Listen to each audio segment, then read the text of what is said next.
نے اس پر جو محنت کی ہے وہ آپ حضرات کے سامنے ہے۔ انہوں نے یہ محنت کر کے ہمارے لیے بھی بڑا وقت بچایا، اور دوسری بات کہ اس سارے کورس کو محفوظ کر دیا، ورنہ تو ہمارے پاس یہی کاپی ہے، خدا نہ خواستہ گم ہو جائے تو ہماری ساری محنت جو ہے وہ دری کی دری رہ جائے۔ میں سمجھتا ہوں کہ بندہ جس وقت کسی کام کے لیے، خاص کر کے دینی کام کے لیے مخلص ہوتا ہے، اخلاص شرط ہے، اللہ تعالیٰ اس کو مخلص ساتھی بھی دے دیتے ہیں۔ اور ہماری صورتحال بھی ایسی ہی ہے کہ اللہ کریم نے ہمیں ہر شعبے کے اندر مخلص ساتھی دیے ہیں، اور ساتھی بھی ایسے ہیں کہ دنیا کا لالچ تو بالکل ہی نہیں ہے، اور اگلی بات کہ انہیں یہ لالچ بھی نہیں کہ ہمارا محفل کے اندر نام بھی لیا جائے، وہ اپنے نام کو بھی مخفی رکھنا چاہتے ہیں۔ فیس بک جو آج کل کی ایک ضرورت بنی ہوئی ہے، جو ساتھی میرے ساتھ ملے ہوئے ہیں اس فیس بک میں، انہیں شاید علم ہو ہمارا مدرسے کا جو سارا حساب کتاب ہوتا ہے، وہ حساب کتاب سارا رجسٹر پر اور پرچیوں پر ہوتا ہے۔ 1966 سے یہ مدرسہ قائم ہوا تھا، الحمدللہ ثم الحمدللہ۔ 1966 سے لے کر آج تک وہ سارا ریکارڈ جو ہے وہ ہمارے پاس محفوظ ہے۔ ابھی مختلف لوگ جو ہے اس کو لکھتے رہے، مولانا محمد شریف صاحب اللہ کروڑ کروڑ جنت نصیب فرمائے، حافظ قمر صاحب ہیں ابھی نہیں آئے، آ جائیں گے، ان کے والد گرامی تھے، ہمارے زمانے میں وہ لکھتے رہے۔ اس کے بعد آج کل یہ ہمارے بھائی حافظ محمد زکریا صاحب کے ذمہ یہ کام ہے، تو بتانے یہ لگا تھا کہ ہمارا ایک بھانجا ہے، اس بھانجے نے ایک وہ ہمیں پروگرام ترتیب کر کے دیا، بنا کر دیا کہ آپ مدرسے کا سارا نظام جو ہے وہ اس پر لیا، ساری آمد و خرچ اس پر رکھے۔ بہت اس نے محنت کی اس بچے نے۔ تو جس وقت میں نے اسے کہا کہ میں یہ لکھنے لگا ہوں، ذرا سیدھے ہو کے بیٹھو، میں نے آپ کی تصویر بنانی ہے، تو اس نے منہ چھپا لیا، کہنے لگا کہ نہیں، میرے حوالے سے آپ قطر نہ لکھے، میں نے یہ کام اللہ کی رضا کے لیے کیا۔ میں نے کہا اچھا بیٹا کسی دن آپ کو ادھر بلائیں گے، آپ کو انعام دینا ہے۔ اس نے کہا جس سے میں نے انعام لینا ہے وہ جانتا ہے، میں اسی سے انعام لینا چاہتا ہوں، آپ سے انعام بھی نہیں لوں۔ یہی صورت حال ہمارے بھائی امتیاز صاحب کی بھی ہے۔ اگلے دن بات ہوئی جس دن انہوں نے بتایا کہ یہ ساری چیزیں ترتیب دی ہیں، تو یہ کہنے لگے کہ میرا نام بھی کسی کے سامنے نہ آئے۔ میں نے کہا جب کام سامنے آنا ہے تو نام آٹومیٹکلی جو ہے وہ سامنے آ ہی جانا ہے۔ اللہ ان کی کاوش کو قبول فرمائے، اللہ اکبر۔ تو یہ انہوں نے ہمارے لیے آسانی بنا دی ہے۔ آ جائیے اب سبق کی طرف جی۔ بسم اللہ الرحمن الرحیم۔ سیرت کا معنی، سیرت کا معنی ہے چلنا، یہ لفظی معنی ہے، قرآن مجید کے اندر یہ اسی معنی میں استعمال ہوا ہے، لغوی معنی۔ اور جب اصطلاحی معنی کے اندر اس کو لیا جائے تو اس کا مطلب ہوتا ہے پیغمبر صلی اللہ علیہ وسلم کے افعال اور آپ کا کردار اور آپ کی زندگی، اسے سیرت النبی کہا جاتا ہے۔ سیرت جو ہوتی ہے عام طور پر اس کے اندر سوانح نگاری ہوتی ہے، لیکن جو سیرت النبی ہے اس کے اندر صرف ذات نبی جو ہے وہ موضوع ہوتی ہے، اس کے اندر کوئی اور موضوع نہیں ہوتا۔ پیغمبر صلی اللہ علیہ وسلم کی ذات گرامی سے جو چیزیں منسوب ہوتی ہیں اس کے اندر وہ ساری ان کے اوپر بحث کی جاتی ہے، جن کا تعلق بلا واسطہ یا بالواسطہ آپ کی ذات گرامی سے ہے، آپ کی حیات طیبہ سے ہے، یا آپ کے زمانے سے ہے۔ یہ ساری چیزیں جو ہیں یہ سیرت النبی کے اندر آتی ہیں۔ اس کے بعد سیرت کی اہمیت، یہ جملہ جو ہے اس کے بعد تھوڑی سی کام کر لیا. یہ جملہ جو ہے ہر ساتھی کو یاد ہونا چاہیے جو اوپر لکھا ہوا ہے. ایک مومن کے لیے اپنا جاننا اتنا ضروری نہیں جتنا محبوب خدا کا جاننا ضروری ہے. دوبارہ دوہرا رہا ہوں, آپ سن بھی لیں اور بہتر ہوگا کہ ایک دفعہ آپ اپنی زبانوں سے یہ کہہ بھی لیں کہ ایک مومن مسلمان کے لیے اپنا جاننا اتنا ضروری نہیں جتنا محبوب خدا صلی اللہ علیہ وسلم کی شخصیت کو جاننا ضروری ہے. اللہ اکبر. ضرورت اور اہمیت سیرت کی. یہ یاد رکھیں کہ دنیا کے اندر سب سے مشکل کام جو ہے وہ انسانوں کو اللہ کا بندہ بنانا ہے. کہ جس ہستی نے ہمیں پیدا کیا ہے اس ہستی کے ہم حقیقی بندے بن جائیں اور اس دنیا کے اندر رہتے ہوئے ایسے ڈھنگ اور طریقے اختیار کیے جائیں کہ جس سے ہمارا مالک جو ہے وہ ہم سے راضی ہو جائے. اس کام کو کرنے کے لیے کئی طریقے اختیار کیے گئے. کتابیں لکھی گئیں, تقریریں کی گئیں, یا تیسرا کام ایک کلاس بنا کر اس کلاس کے اندر یہ کام جو ہے اس کو بتانا کہ اللہ کیسے راضی ہوتا ہے اور ہم ایک اچھے انسان کس طرح بن سکتے ہیں. سب سے بہتر طریقہ یہی تھا کہ اللہ کریم ایسے اشخاص کو بھیجتے کہ جن کے وجود مسعود جو ہیں وہ خود ہی تعلیم ہوتے اور جو وہ کہتے وہ کر کے دکھاتے. جس طرح ہمارے حضرت بدیانوی صاحب نے رات بیان کیا, اس کا بھی عنوان یہی تھا. دوسرے شعبے کے اندر یہ کام نہیں ہوتا. مثلا ایک ڈاکٹر ہے, آپ اس کے پاس جاتے ہیں تو ڈاکٹر کہتا ہے کہ سگریٹ نوشی نہیں کرنی, کئی اس کے نقصانات بتاتا ہے, لیکن جب دراز کھولتا ہے تو ڈاکٹر کے اپنے دراز کے اندر سگریٹ کی ڈبی پڑی. اب اس کا نتیجہ کیا نکلتا ہے کہ اس ڈاکٹر کی باتیں جو ہیں وہ مؤثر نہیں ہوتی, اثر نہیں ہوتا. جبکہ انبیاء کرام کے ہاں یہ مزاج نہیں ہے. انبیاء کرام جو کہتے ہیں وہ کر کے دکھاتے ہیں, بلکہ اس سے بڑھ کر کے دکھاتے ہیں. تو بہترین انسان بننے کے لیے ضروری ہے کہ بندہ اپنے مالک کی پہچان کرے اور مالک کی پہچان کر کے اس کا برگزیدہ بندہ بن جائے. اللہ کریم نے اس مقصد کے لیے انبیاء کرام کو چنا. انبیاء دنیا میں مبعوث ہوئے. بہت سارے انبیاء ایسے ہیں کہ جن کے نام سے بھی ہم واقف نہیں ہیں. رسولا قد قصصناهم عليك من قبل ورسولا لم نقصصهم عليك. کتنے رسولوں کے ہم نے قصے بیان کر دیے اور کتنے انبیاء ایسے ہیں جن کے ہم نے قصے بیان نہیں کیے. چند ایک انبیاء کرام جن کے تذکرے قرآن مجید سے یا احادیث سے ملتے ہیں, ان کے تذکروں کے اندر دو چیزیں جو ہیں وہ موجود ہیں. ایک وہ چیز جو انتہائی ضروری ہے اور دوسری وہ چیز جو وقتی طور پر تھی انبیاء کی زندگیوں میں. مثلا عبادت کے طریقے ہر نبی کی شریعت کے اندر مختلف تھے. ہر نبی اس نے عبادت کے طریقے اپنے اپنے بتائے.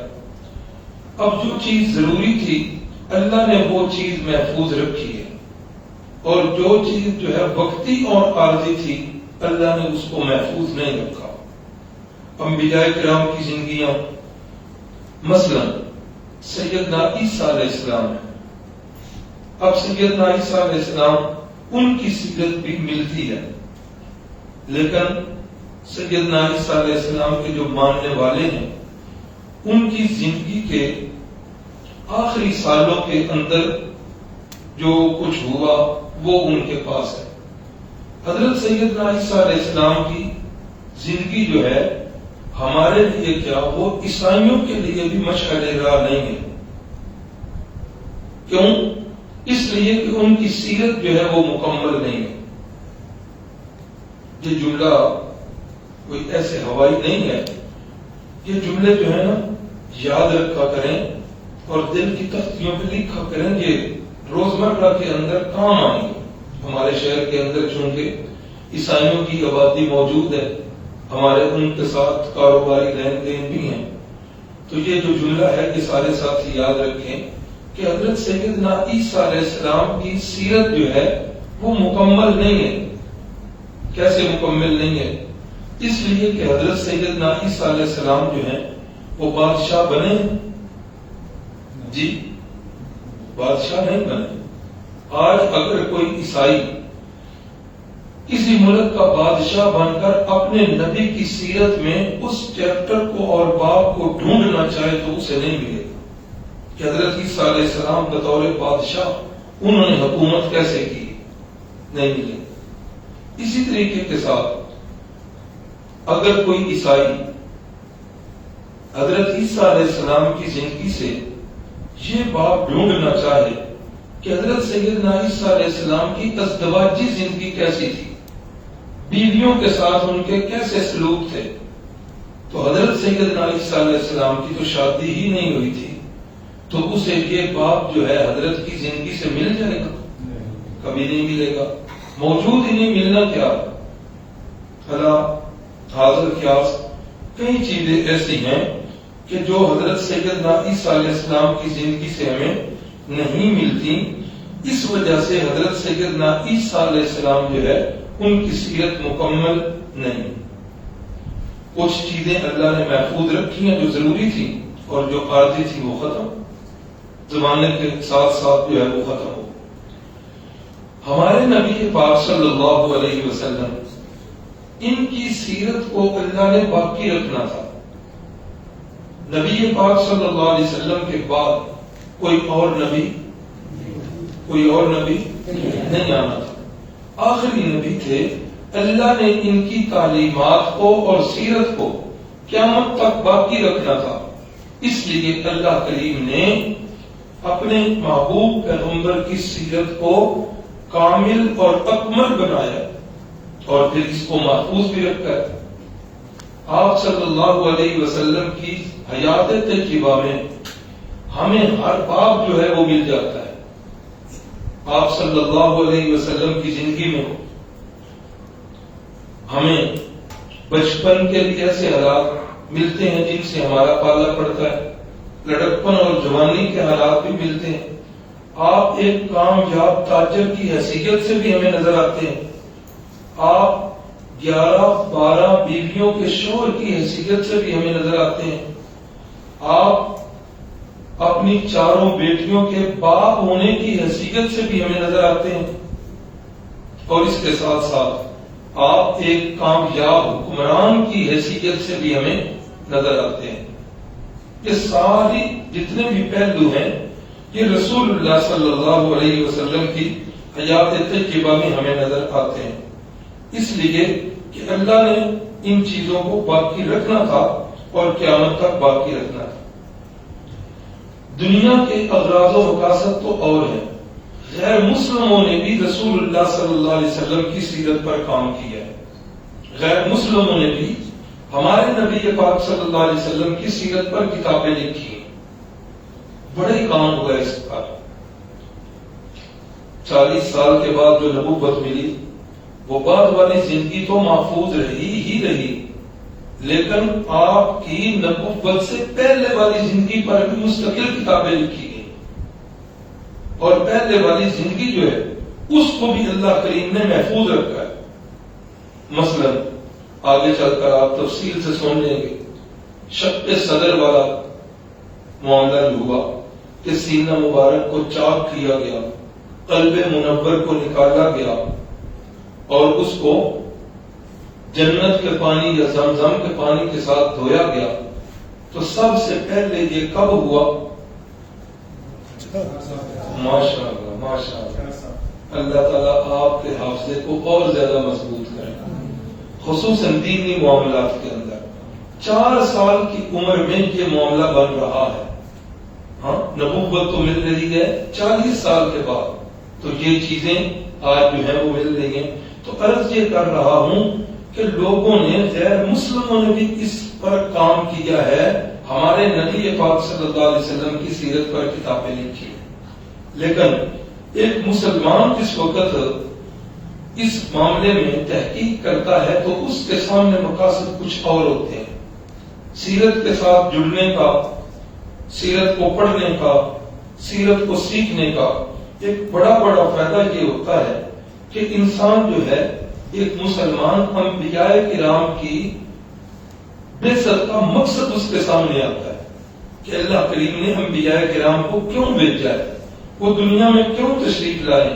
جس وقت وہ ساری چیز سامنے آتی ہے، ان کے دنیا میں تشریف لانے کا مقصد سامنے آتا ہے، پھر ان کی سیرت سامنے آتی ہے، تو پھر ایک عام بندہ جو ہے وہ اپنے آپ کو تول سکتا ہے کہ میرا اپنے نبی کریم صلی اللہ علیہ وسلم کے ساتھ تعلق کتنا گہرا اور مضبوط ہے، کتنا میرا دعویٰ مصنوعی ہے اور کتنا میرا دعویٰ حقیقی ہے، میں اپنے دعوے کے اندر کہاں تک سچا ہوں۔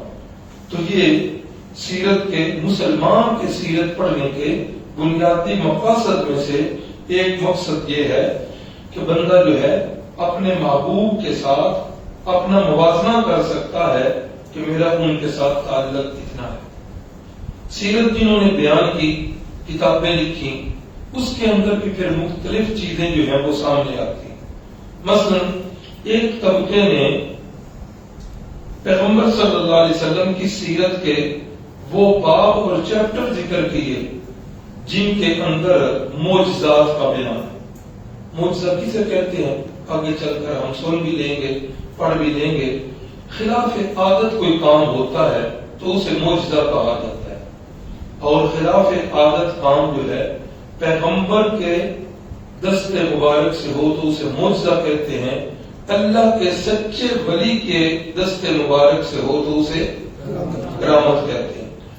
تو معجزات کا بیان، جس وقت ایک بیان کرنے والا معجزات کو بیان کرتا ہے، ان کے اندر دلچسپی ہوتی ہے، خرق عادت کام ہوتے ہیں، انگلی کے اشارے سے چاند کے ٹکڑے ہو رہے ہیں، انگلیوں کے درمیان سے دودھ کی پانی کی نہریں جو ہیں اور چشمے جاری ہو رہے ہیں، دلچسپی تو ہوتی ہے، لیکن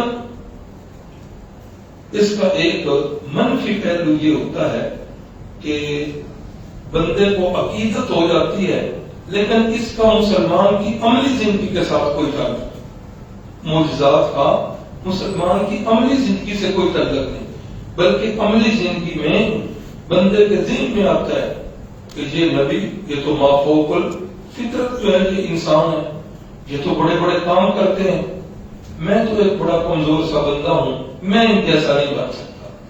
ہاں، لیکن سامنے بیٹھنے والے، معجزات کا بیان سننے والے اس پر اشش کر رہے ہوتے ہیں، لیکن معجزات وہ کہ سیرت کا ایک حصہ ہے، انہیں بیان بھی کرنا چاہیے، لیکن ساری جو سیرت ہے اس کا درست انداز یہ ہے کہ بندہ سیرت کو قرآن مجید کے ساتھ جوڑ کر بیان کیا، قرآن مجید کے ساتھ جوڑ کر سیرت کو بیان کیا ہے۔ یہود ہیں، آگے کریے ذرا، یہ وہی چیزیں آ گئی۔ حضرت داؤد علیہ السلام اور حضرت سلیمان علیہ السلام بادشاہ ہیں، عام آدمی نہیں ہے۔ عام آدمی ان کی سیرت سے فائدہ نہیں اٹھا سکتا، عام آدمی کے لیے ان کی سیرت نمونہ نہیں بن سکتی۔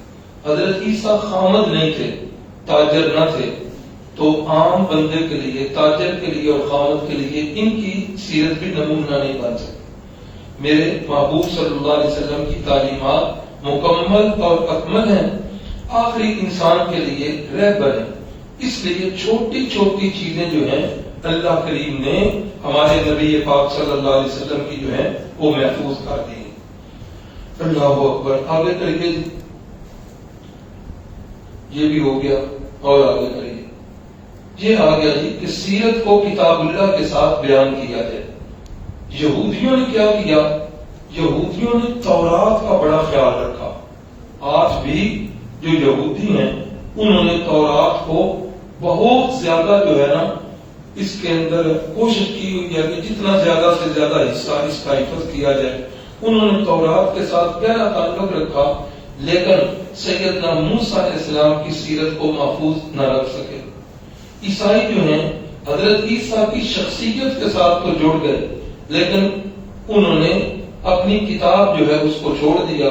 یہی وجہ ہے کہ وہ محبت کے اندر حضرت عیسیٰ علیہ السلام کو اللہ کا بیٹا سمجھ بیٹھے۔ ایک نے شخصیت کو پکڑا، کتاب کو چھوڑا، دوسروں نے کتاب کو پکڑا، شخصیت کو چھوڑا۔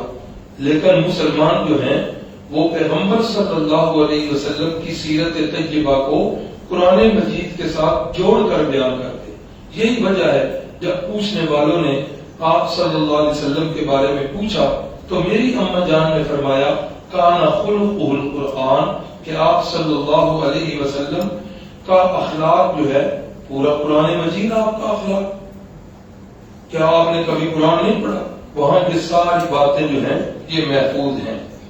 کہیے جی آگے، اللہ اکبر۔ تو آپ صلی اللہ علیہ وسلم جو ان کی سیرت بیان کرنے سے، بلکہ سیرت کہاں سے شروع ہو رہی ہے؟ آپ کے جد امجد حضرت سیدنا ابراہیم خلیل اللہ سے آپ کی سیرت کو بیان کریں گے۔ حضرت سیدنا ابراہیم خلیل اللہ جو آپ کے جد امجد ہیں، ان کی تھوڑی سی سیرت وہ چلے گی، چونکہ آپ کا نسب نامہ جو ہے وہ ان تک بھی پہنچتا ہے۔ اور آپ صلی اللہ علیہ وسلم خود فرمایا کرتے تھے کہ میں اپنے باپ دادا حضرت ابراہیم کی دعاؤں کا اثر ہوں۔ تو حضرت سیدنا ابراہیم خلیل اللہ، ان کا اصلی وطن جو تھا یہ عراق کا ایک شہر ہے قر کے اندر ان کی پیدائش ہوئی۔ وہ اب بیان ان کی سیرت نہیں ہوگی، وہ اپنے مقام پر آپ سنتے رہتے ہیں علماء کرام سے۔ تو حضرت سیدنا ابراہیم خلیل اللہ کی 2 شادیاں جو ہیں وہ لکھی ہوئی ملتی ہیں۔ پہلی شادی جو ہے حضرت اماں جان سارہ سے ہوئی، اور دوسری شادی جو ہے اماں جان ہاجرہ سے ہوئی۔ یاد نہ رہے نا تو حروف تہجی جو ہیں وہ آپ کو یاد ہے، تو سین پہلے آتا ہے کہ ہا پہلے آتا ہے؟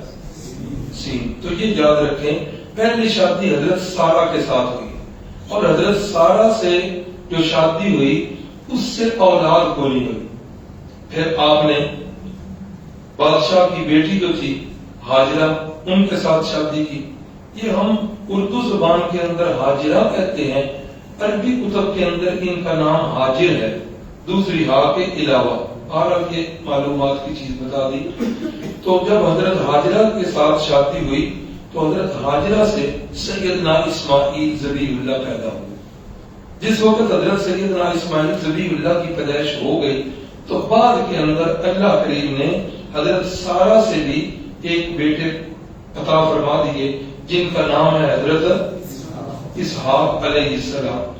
اللہ کی تقسیم ایسے ہوئی کہ اللہ کریم نے ایک بیوی حضرت کے ذمے کی کہ ایک بیوی کو اپنے اصلی وطن، اس وقت کا علاقہ شام کا جسے قرآن مجید نے ارض مقدس کہا ہے، فلسطین کے قریب، یہاں ایک بیوی کو اللہ کے حکم سے ادھر رکھا، اور دوسری بیوی کو اللہ کے حکم سے حضرت ابراہیم خلیل اللہ حجاز مقدس تشریف لے آئے۔ چھوٹا سا بچہ ہے، ساتھ ہے۔ اللہ اکبر۔ جس وقت یہاں پہنچتے ہیں قرآن مجید کے الفاظ ہیں بِوَادٍ غَيْرِ ذِي زَرْعٍ، ایسا علاقہ ہے کہ جہاں پر کوئی درخت نہیں ہے، کوئی گھاس پھوس نہیں ہے، زندگی کے آثار یہاں نہیں پائے جاتے۔ بِوَادٍ غَيْرِ ذِي زَرْعٍ، کوئی زراعت نام کی چیز نہیں ہے۔ سارے کا سارا علاقہ جو ہے لفظ صحرا ہے۔ اللہ اکبر۔ جس وقت اماں جان ہاجرہ کو چھوڑا، سیدنا اسماعیل ذبیح اللہ کو چھوڑا، کوئی آبادی نہیں، کوئی قوم نہیں، کوئی انسان نہیں، کوئی بشر نہیں، کوئی زندگی گزارنے والی چیز نہیں چھوڑ کر جب واپس پلٹنے لگے تو اماں جان ہاجرہ نے پوچھا ابراہیم کس کے سہارے پہ چھوڑ کے جا رہے، کیوں چھوڑ کے جا رہے؟ حضرت ابراہیم خلیل اللہ بیٹے کی محبت اور بیوی کی محبت میں پیچھے بھی نہیں دیتے، چلتے جا رہے ہیں۔ اماں جان ہاجرہ نے ایک دفعہ پوچھا، ابراہیم نہیں بول رہے، ابراہیم ناراضگی ہے کوئی؟ میں نے آج تک کوئی کام ناراضگی والا کیا تو نہیں، آپ بولتے کیوں نہیں؟ بتا کر تو جائیں کیوں ادھر چھوڑ کر جا رہے ہیں، کسی نافرمانی کی سزا دے رہے ہیں؟ حضرت خلیل اللہ خاموش ہیں، چل رہے ہیں۔ تیسری دفعہ جب سوال کیا، اللہ اکبر، حضرت ابراہیم پیچھے مڑ کر بھی نہیں دیکھتے کہ کہیں شفقت پدری جو ہے وہ غالب نہ آ جائے۔ چل رہے ہیں، اماں جان فوراً سمجھ گئی اور فرمانے لگی، یا ابراہیم اللہ ہمارا کبھی ہاتھا، اللہ اکبر، ابراہیم کیا اللہ نے آپ کو حکم دیا ہمیں چھوڑنے کا؟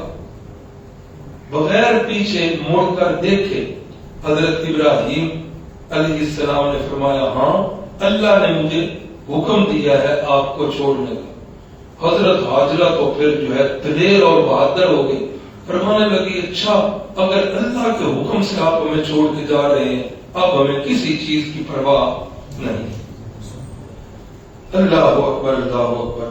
تو حضرت سیدنا ابراہیم علیہ السلام کی دو شادیاں، پہلی شادی حضرت سارہ سے، دوسری حضرت ہاجرہ سے، اور حضرت ہاجرہ سے حضرت اسماعیل کی پیدائش، اور یہ حجاز مقدس میں، اور بعد میں اماں جی سارہ سے حضرت اسحاق کی ولادت، اور وہ شام اور فلسطین میں۔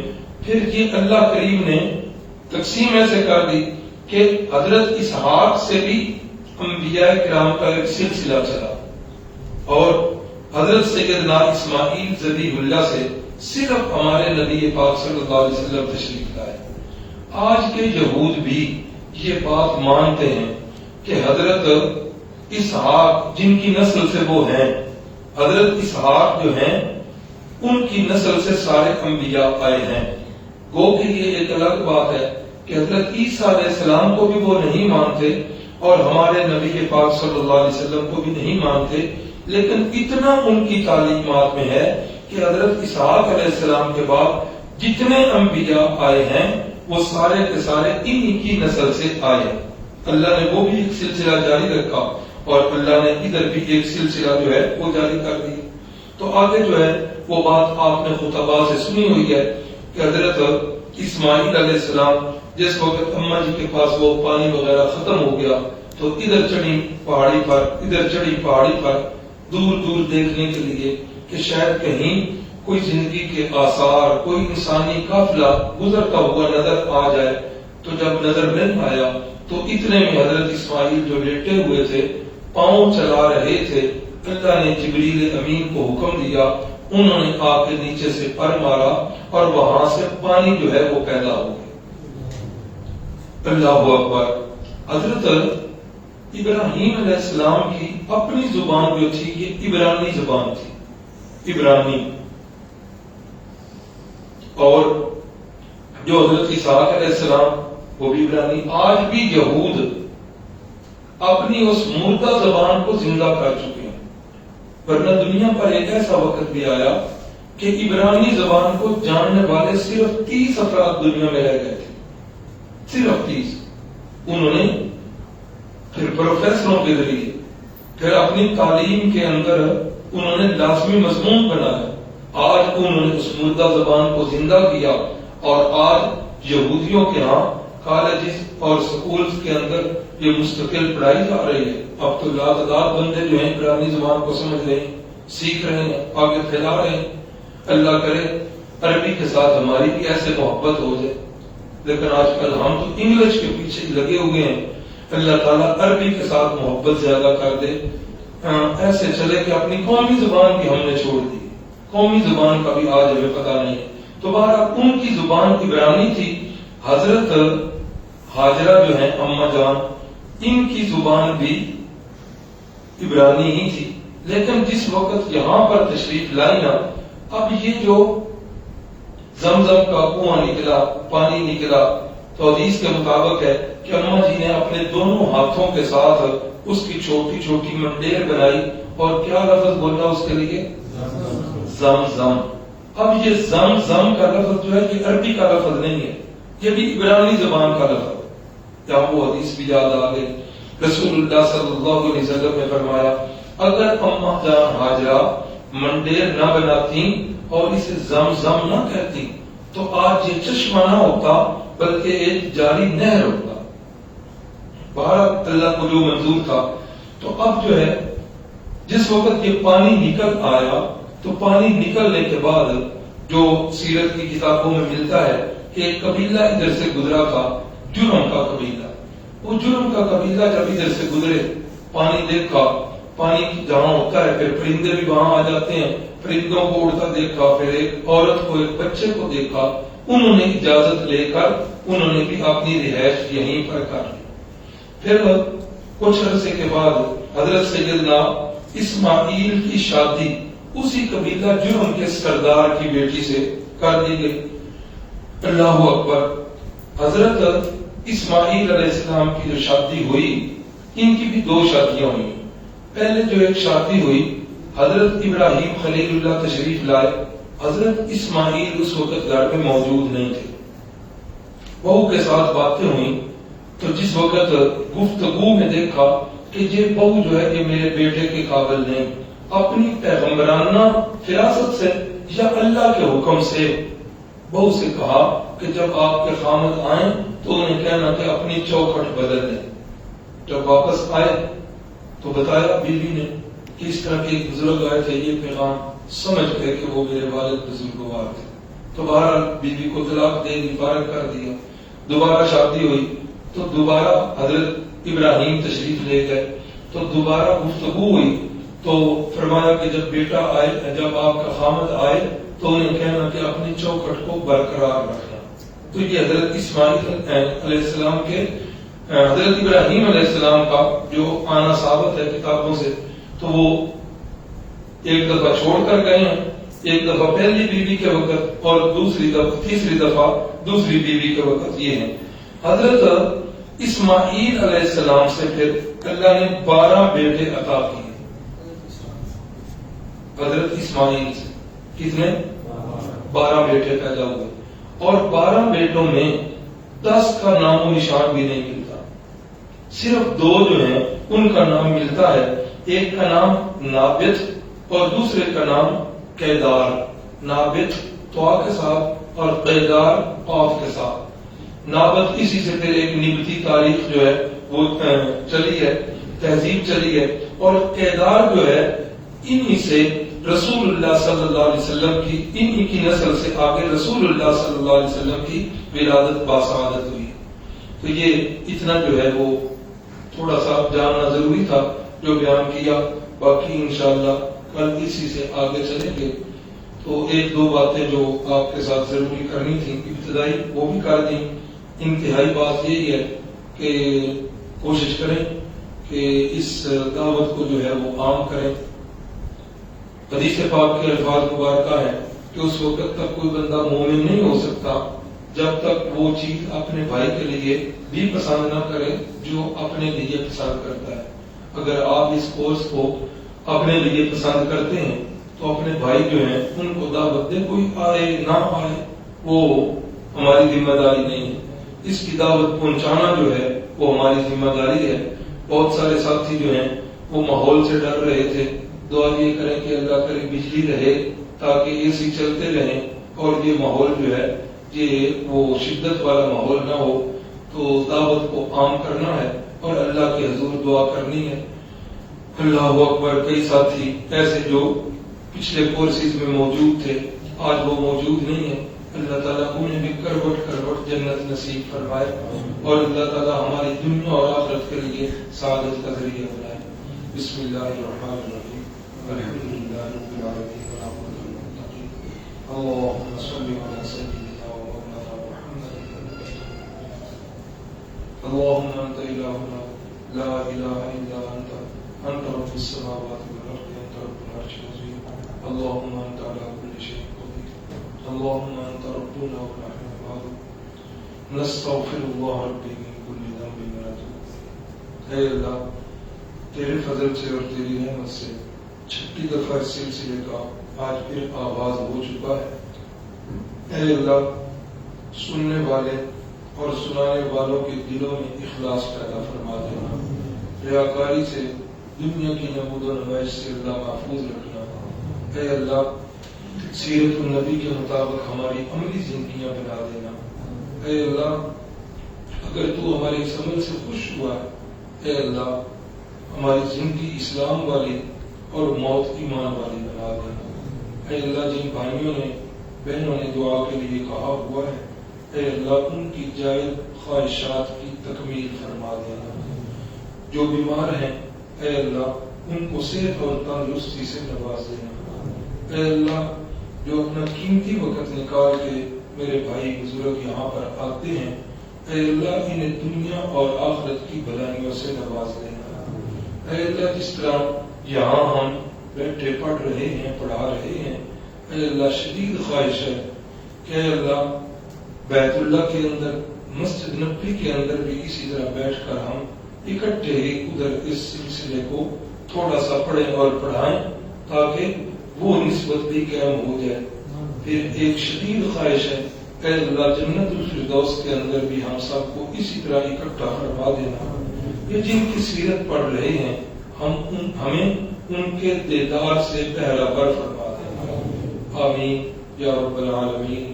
صلی اللہ تعالی علی النبی الکریم وعلی آلہ واصحابہ وازواجہ وذریاتہ واہل بیتہ وعترتہ اجمعین برحمتک یا ارحم.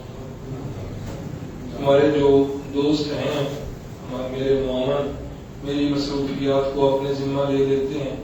ہم سب کا مل کر بھی نیٹ ورک ہمارے بھائی بٹھو تک نہیں پہنچ سکتا. یہ بات اس لیے کر رہا ہوں کہ اس معاملے میں آپ حضرات جو ہے وہ مدد فرمائیں.